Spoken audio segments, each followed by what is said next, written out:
నమస్తే మిత్రులారా, నేను మీ శ్రీనివాస్ చౌహాన్ అడ్వకేట్. సో మిత్రులారా, మన నిత్య జీవితంలో ప్రతి చర్య కూడా చట్టాలకి అవినాభావ సంబంధం కలిగి ఉంటుంది కాబట్టి చట్టాల మీద అవగాహన పెంపొందించుకోవడం ఎంతో అవసరం. ఈ వీడియోలో మనము ఈ పుస్తకాన్ని నేనే రూపొందించాను. ఈ పుస్తకంలో పొందపరిచినటువంటి ఒక అంశం గురించి తెలుసుకునే ప్రయత్నం చేద్దాం.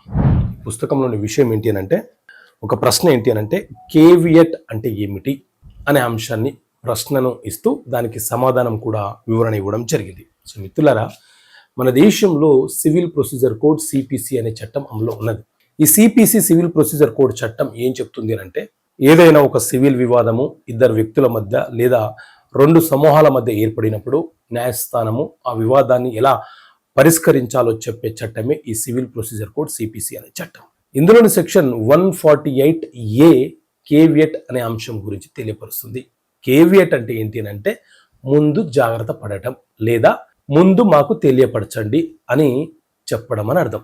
అంటే ఎవరైనా ఒక వ్యక్తి మనకు తెలియకుండా మన ప్రాపర్టీ మీద ఏదైనా కోర్టు ఆర్డరు తీసుకుంటాడన్న అనుమానం మనకు ఉంటే అతనికి కేవియట్ నోటీసు పంపించి న్యాయస్థానంలో కేవియట్ పిటిషన్ దాఖలు చేసుకోవాలి.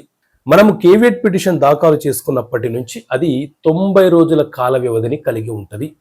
ఆ 90 రోజుల లోపు అవతల వ్యక్తులు ఎవరైనా సరే ఆ న్యాయస్థానంలో మన మీద కేసు వేసి ఆర్డర్ పొందే ప్రయత్నం చేసినప్పుడు న్యాయస్థానము పలానా వ్యక్తి కేసు వేశాడు అని చెప్పి మనకు తెలియపరుస్తుంది. అప్పుడు మనము న్యాయస్థానంలో ఆ కేసుకు సంబంధించిన అంశాలను పొందపరుస్తూ వివరణ ఇచ్చుకునే వెసులుబాటు మనకు ఉంటుంది. అంటే అవతల వ్యక్తి న్యాయస్థానాన్ని తప్పుదోవ పట్టించి ఎలాంటి ఆర్డర్లు పొందకుండా నివారణ చేయడం కోసము ఈ కేవియట్ అనే పిటిషన్ మనము ఫైల్ చేసుకుంటాము.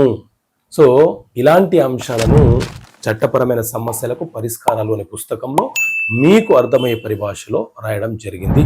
ఈ పుస్తకం కావాలనుకునేవారు ఇక్కడ కనిపిస్తున్న నెంబర్కి కాల్ చేసి ఈ పుస్తకాన్ని మీరు పోస్ట్ ద్వారా పొందవచ్చు. ఓకే మిత్రులారా, థ్యాంక్ యూ. జై హింద్.